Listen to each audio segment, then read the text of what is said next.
Okay, so it's taken me almost 7 hours to get to Big Bend from the nearest big city, San Antonio. That just gives you an idea of the remoteness and the splendid isolation of Big Bend National Park. From the Chisos Mountains to Chihuahua Desert to the canyons along the Rio Grande, this is Big Bend country. Welcome to Big Bend National Park.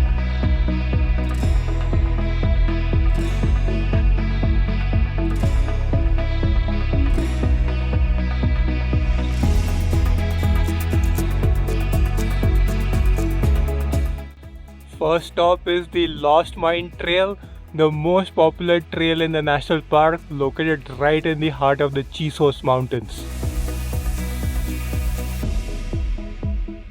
It is easy to understand why this is the most popular trail. Just have a look at these views. This is literally 10 minutes into the trail.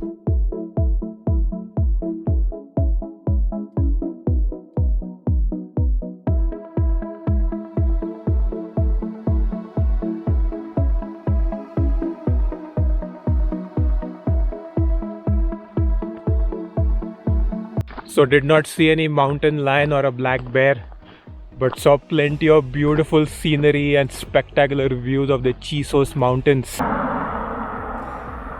So just got done with the Lost Mine Trail, and that was an amazing introduction to the entire landscape in Big Bend National Park.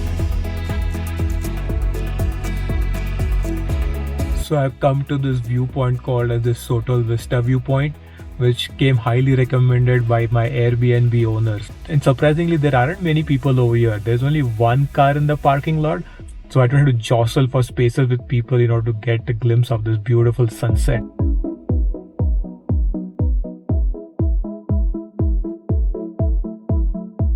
For the record, those mountains in the distance are in Mexico, about 10 to 15 miles away.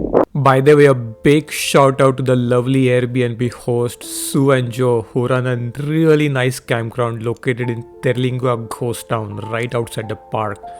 If your ideal vacation involves staying far away from civilization in the middle of a desert, sipping coffee while watching colorful sunrise and sunsets, admiring the heavenly skies at night, then this is the place. Campfire on a frosty night, simple pleasures of life. What's not to like about this? Good morning.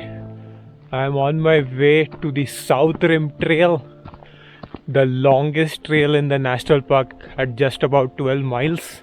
And the trail traverses the entire rim of the Chisos Mountains. I keep seeing signs of black bears and mountain lions. Obviously yet to see one. Don't know if I should be looking forward towards an encounter with either of those two mammals. What I'm liking about hiking in Big Bend is how the trails provide amazing views right from the beginning. Just a mile into the trail, and just look at the views so far on this trail. One like for every time I squat to take this video clips.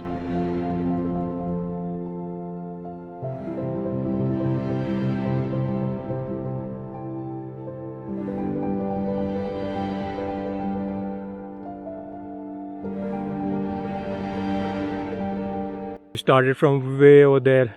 That's the Chisos campground and the Chisos visitor center.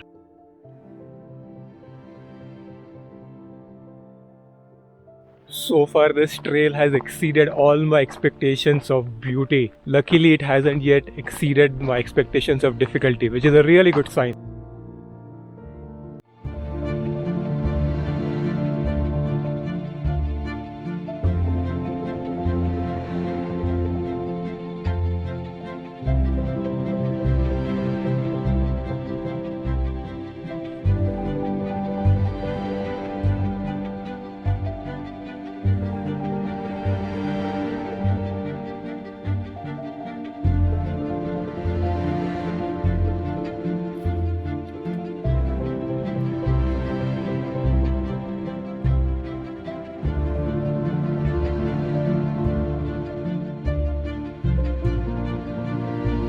So after 6 hours, 12 miles, the South Rim Trail is finally done. Meet Jackie, also known as Bird, dog trainer, bird trainer, professional circus performer, travel enthusiast, essentially all in one package.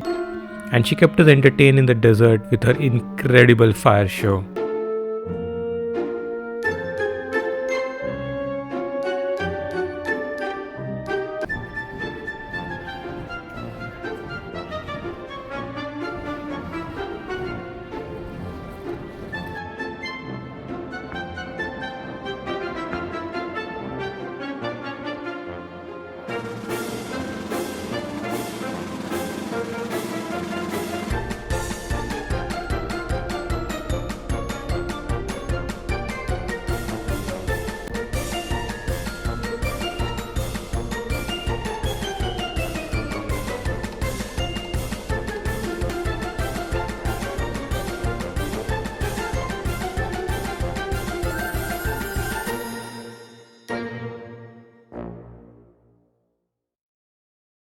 Now, one of the unique things you can do while in Big Bend is to take a boat ride across the Rio Grande into the town of Bouqillas in Mexico. And that boat will take me into Mexico.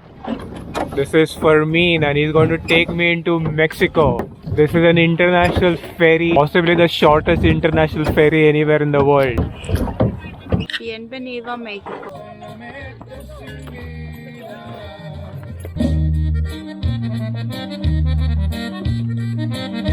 Hola.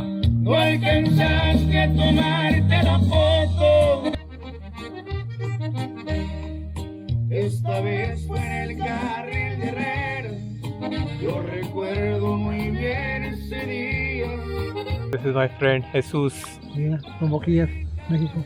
Bouqillas, Mexico. And according to him, the population of Bouqillas is 300.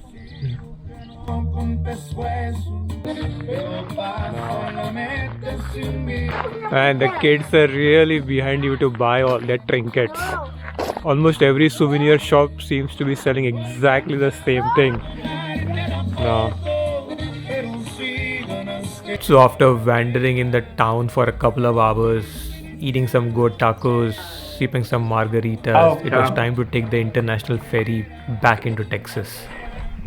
And just to give you a scale of how huge this park is, this is where I entered the national park today morning, Studi Butte, Terlingua. And then I took this road going near the Chisos mountains, crossing over the Panther Junction and all the way to the Bouqillas Canyon. That took me over an hour, so that just gives you an indication of how huge this national park is.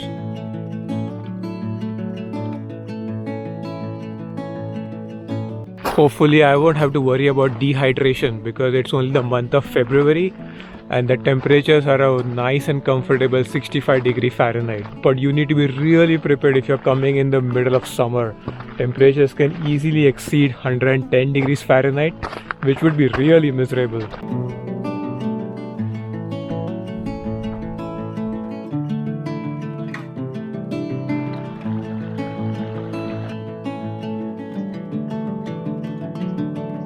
The canyon walls are easily a couple of thousand feet high. Makes you feel so tiny.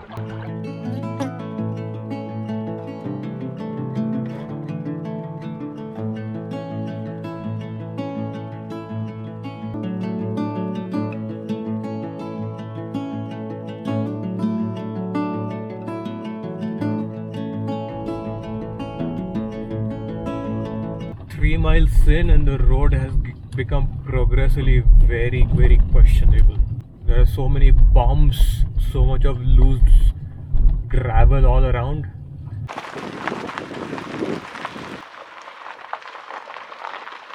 I know for a fact that I'm going to make it to the trailhead. I just don't know if the car is going to make it with me. I think that's it for the Kia Forte. I'm glad I made it this far. I decided to kind of play it safe and park the car on the side and hike the rest of the way, which is only about 0.5 miles, because the next section is incredibly dodgy. Let me just show you how difficult this section looks like, at least for this two-wheel drive to navigate. Kia Forte, you did well so far, but that's it for you. Made it to the trailhead of Grapevine Hills. Looking at these rock formations and all the boulders, it instantly reminds me of Joshua Tree National Park. Very similar indeed.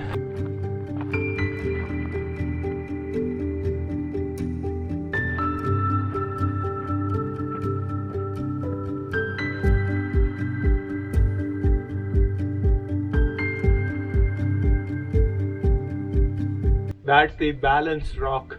It is 18 feet long. It's huge. Any clues or any theories how this rock made it over here?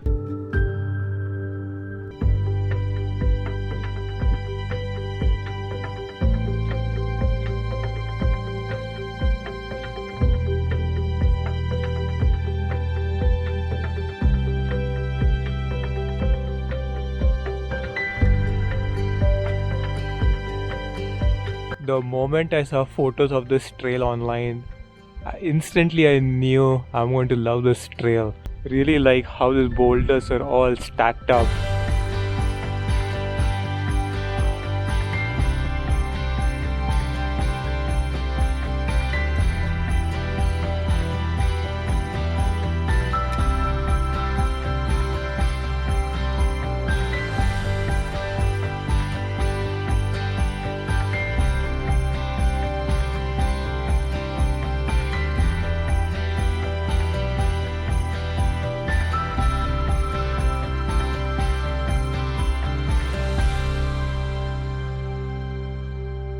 So I made my way to the Santa Elena Canyon trailhead after driving for about 30 miles on the scenic Maxwell drive. And just from the parking lot itself, I can already tell that this canyon is much bigger and wider as compared to the Bouqillas Canyon that I saw yesterday.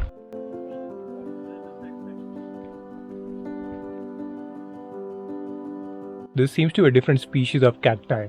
They don't have those prickly thorns, and you can actually easily touch the flesh of this cacti. This bugger looks like a fish.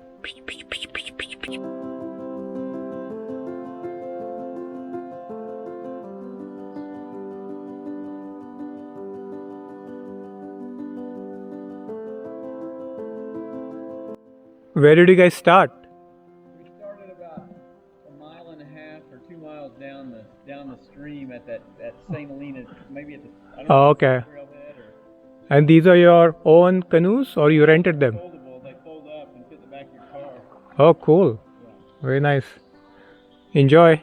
Man, that seems such a cool activity. That just about wraps up my time in Big Bend. But there was one last thing to do, driving the scenic river road in Big Bend Ranch State Park and joining the national park. The river road twists and turns, following the Rio Grande along the US-Mexico border. The state park is the very definition of remote, with only a single paved road across 300,000 acres of nothingness. That is just a fake Starbucks sign. There is no Starbucks over here. In fact, there is nothing over here for miles. Make sure to check out the closed canyon, a slot canyon, a rare sight indeed in this part of Texas.